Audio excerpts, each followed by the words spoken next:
Welcome, everyone. Today, we're building a foundational chapter in your manager's playbook, and we're tackling one of the most critical questions you'll ever face as a leader. How do you actually motivate people? We're going to break down the classic theories that every single student of management absolutely needs to know. Okay, so let's just dive right in. This is the big question, right? Understanding the why behind what people do, that's the real key to being an effective leader. It's not just about telling people what to do, it's about making them want to do it. So here's our game plan for today. We're going to start with the basics.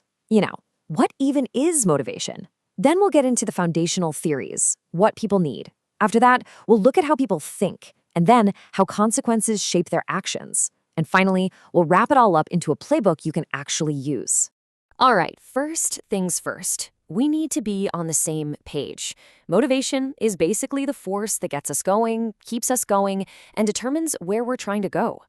The very first theories that tried to explain this all centered on one simple but really powerful idea: our internal needs. So at its heart, need theory is pretty straightforward. It suggests that everything we do, every action we take, is really just an attempt to satisfy some kind of internal need. It's this fundamental itch that we have to scratch.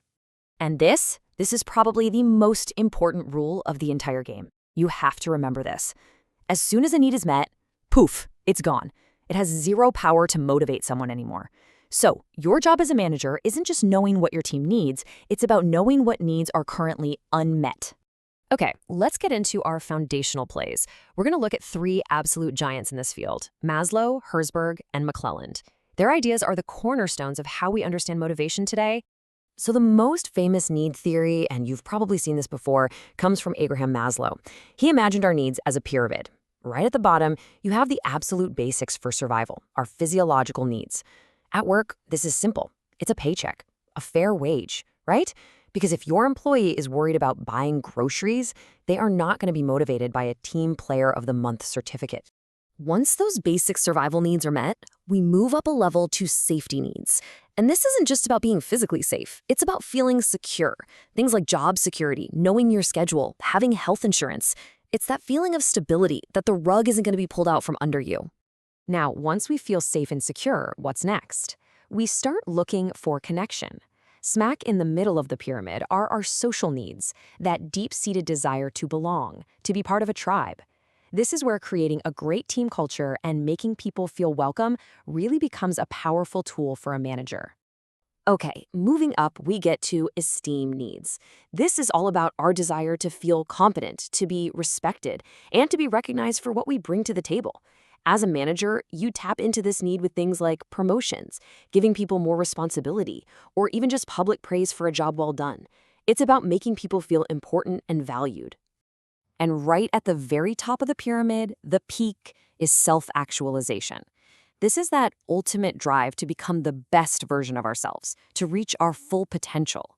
You can motivate people at this level by giving them challenging projects, creative freedom, and work that really means something to them personally. Now, as famous as Maslow's pyramid is, it's not the whole story, and it's really important to know its limits.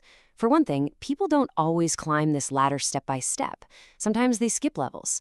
And culture plays a huge role. What's important in one culture might not be in another. Plus, life happens.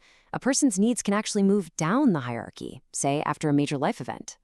All right, next up is Frederick Herzberg, and he came at this from a totally different angle. He said there are two separate sets of factors at work. The first he called hygiene factors, things like your salary and your work conditions. He argued these things don't actually motivate you. They just prevent you from being dissatisfied. Not having them makes you unhappy. True motivation, he said, comes from motivation factors, things like achievement, recognition, and the work itself. And then there's David McClelland, who had yet another take. He believed we're all driven by three main needs, but in different combinations: the need for achievement, for power, or for affiliation. The trick for a manager is to figure out which one is dominant for each person. A high achiever needs a challenge. Someone with a high need for power wants to lead, and a person who values affiliation will thrive in a team environment. Okay, so let's build on that foundation. It turns out it's not just about what we need, but it's also about how we think. Our cognitive processes play a huge role. These next theories are all about the mind game of motivation. So, have you ever felt like you're putting in way more effort than the person next to you, but they're getting all the rewards? Well, that feeling is at the core of equity theory. It says that we are constantly, subconsciously, doing this mental math. We're comparing what we put in and what we get out with what everyone else is putting in and getting out. And if that equation feels unbalanced, it's a massive demotivator. And when things feel unfair, people don't just sit there and complain, they take action. They might start slacking off to reduce their own effort, they might go ask for a raise to increase their rewards, or if it's bad enough, they might just quit. As a manager, you have to be super aware of this. Next up is Vroom's expectancy theory, which is more of a personal calculation. It basically says that our motivation level comes down to two key questions we ask ourselves. First, how badly do I even want this reward? That's valence. And second, do I actually believe that if I work hard, I can get it? That's expectancy. If the answer to either of those questions is no or not really, then your motivation is going to be close to zero. And finally, we have Locke's goal-setting theory. Now, this one sounds really simple, but it is incredibly powerful. It says that clear, specific, and challenging goals are motivating all by themselves, as long as the employee actually accepts the goal. The act of striving toward a clear target is what drives the behavior. All right, let's shift gears for our last major theory. We're going to move away from what's happening inside someone's head, their needs and their thoughts, and instead we're going to look at what happens after they act. We're talking about external consequences. This idea, which is most famously tied to B.F. Skinner, argues that our behavior is learned. It's a simple feedback loop. If you do something and get a positive result, like praise or a bonus, you're probably going to do it again. If you do something and get a negative result, you're going to try to avoid it in the future. It's that simple. Okay, so we've just covered a ton of ground. We've got needs, we've got thoughts, we've got consequences. So the big question for you, as a student or a new manager, is, so what?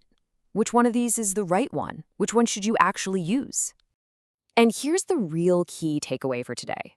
There is no single best theory. A great manager doesn't just pick one and stick with it. A great manager sees all of these theories as different tools in a toolkit. You might use Maslow to figure out why a new employee is so focused on their salary. Then use Hertzberg to redesign a job to make it more engaging. And then use equity theory to navigate a tricky conversation about pay. The skill is knowing which tool to pull out for which job. Which brings us to our final and maybe most important point. Before you can use this playbook to motivate your team, you have to use it on yourself. What truly drives you? Which of your needs are unmet? What does fairness look like to you? The journey to becoming a great manager, a great leader, always starts with understanding yourself first. Thanks for tuning in.